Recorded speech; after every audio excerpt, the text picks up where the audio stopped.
Hi everyone, welcome back to another episode of Unbox Your Curiosity. I'm your host, Christiane Zhao. Today we're going to talk about a very interesting and relevant topic for lots of people is AI in marketing.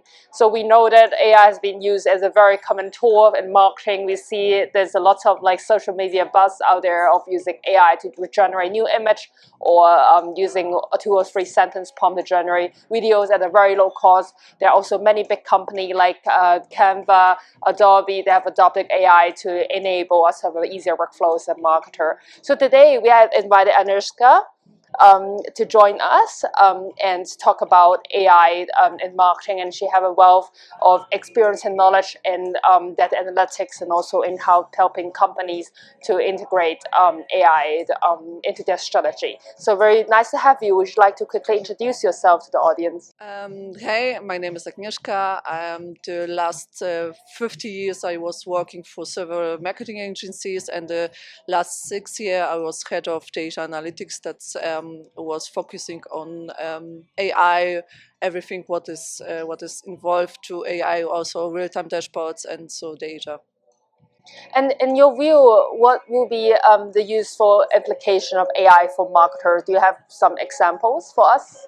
Yeah, I think the bigger example is to preparing for the pitch. Pitch is something like the preparing for the customer presentation with the ideas how you can reach the right audience with to serve the products. So that takes around about 2 or 3 weeks in the past 2 years. But right now we can focus and speed it up to 3 days using all these AI tools. I find it really relevant. We can now easily generate a PR article and make some changes on it, and it is immediately ready. Same for many other marketing tasks as well.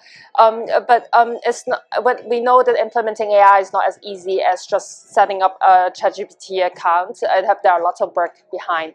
So, what kind of mindset shift do you think that a marketer should be prepared if they would like to really make the best use of AI technologies? So if it's would be the sort of big project in your company to integrate the AI, so you need to stay focused on security. So at first you need to have data stacks that provide the data, maybe data management systems, and so that data, everything you put in this AI will be secure. Also guide your stuff.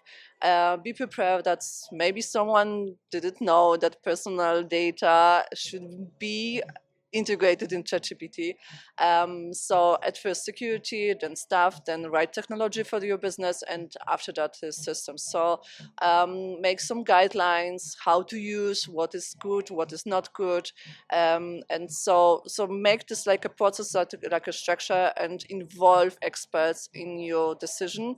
But how do you already say, if you just want to use ChatGPT, you don't need so much information or so much knowledge. But if it's be the whole project for your company, yeah, please involve experts. And in one of our previous conversation, you mentioned that two very interesting points, which I wish you can expand a little bit further. One is to break down a big task into smaller chunks for AI, just like treating a child. The other one is that you would need to you can implement AI agencies or AI agents to help you to make the works easier. So, what do you think about? Could you give a little bit of information to our audience? Yeah, AI, it's evolving, so like a small child. So at first you have this ChatGPT that's learned with large language models. What do you mean with kind of phrases, so on. So right now we go further. So like ChatGPT was learning, and we also.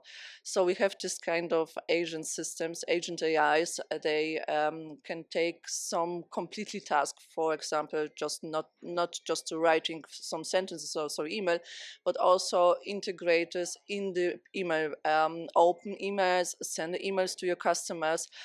But I will be trusted in this AI, but also involved some human to check on the content that was produced.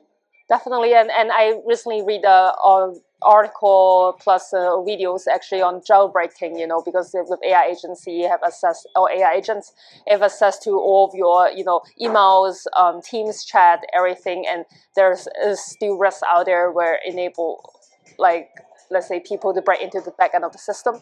So there are lots of things that we would need to explore, as you mentioned, the privacy aspects, the security aspects, where we would also need to take into account when we putting in, let's say, sensitive information there to create marketing content. And when it comes to AI, probably another debate that come in is on creativity. Do AI have real creativity or not? And when we come to generating image with AI, sometimes you see they are very, very similar, and sometimes you see they're not always following the instruction. Do you think AI is really enabling creativity or is killing creativity?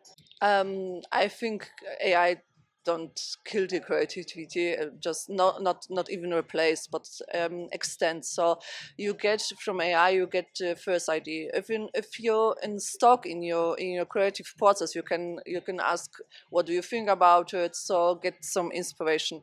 But still, how yeah, you say this already.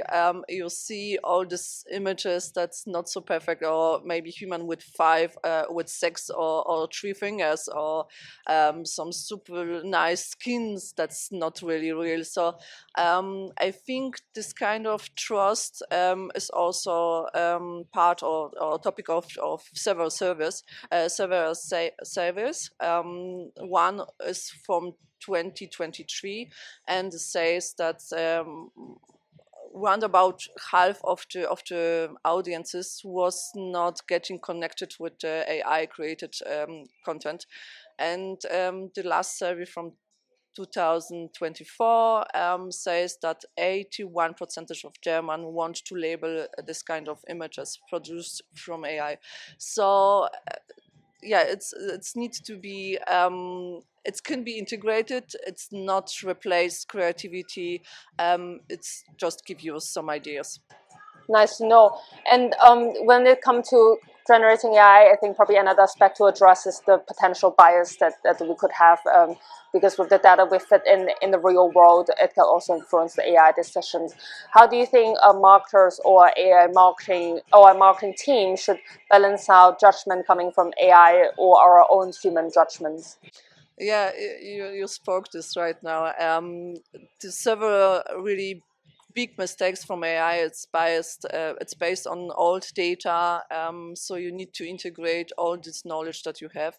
Also hallucination. It's kind of not buzzword, but it's there. So maybe something like sounds super logical. It's not really the truth. So you have this kind of judgment. You need to have this kind of gut feelings, experiences from the human that puts this in the KI or AI, and ask, do you really mean this, or give me the source for your answer. So yeah, it's we see this with we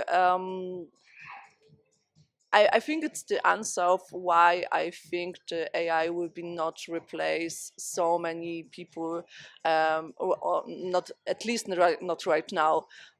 So this kind of true story that we have, or that we know, yeah, AI needs to learn. Mm-hmm. That's very, very nice to know. And actually, tonight you're joining an IBM event where we will be meeting again, and shared about a topic on AI and marketing. Do you have like a few teaser for our audience? Since some of them might not be joining the event tonight, what will be your message or takeaways? Um, yeah, if you just want to try small. Don't put any personal data on open generative AI. At first ask what they need to solve your problem. So be like be patient, but like with a small child. So at first it needs to learn.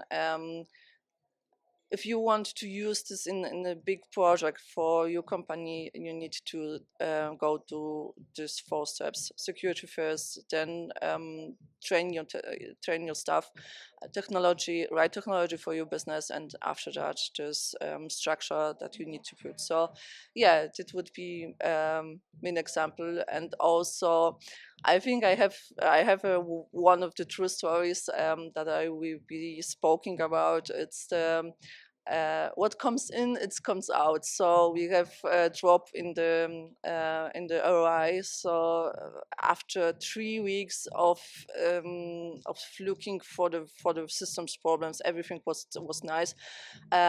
We just noticed that someone cut our marketing